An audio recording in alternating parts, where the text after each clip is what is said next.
Körsetmenler manga tola yaşaş yoleni,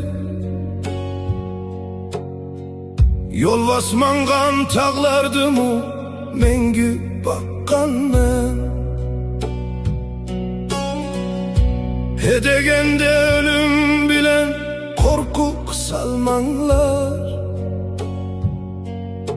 yaşaş üçün min tirilik ölüp bakkan men.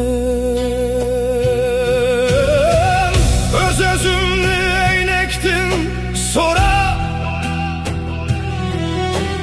bir jenümnü min parçaga bölüp bakkan men. Birini 80 desenla silernin kiraz, yılanın uput kolini körüp bakkan men.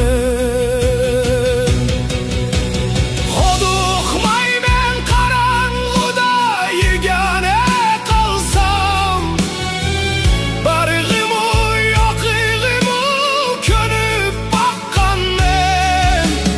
Dilim renciş yarıdarlıya küçük işler, hatta çok nülüğüm bilen söyüp bakkan men.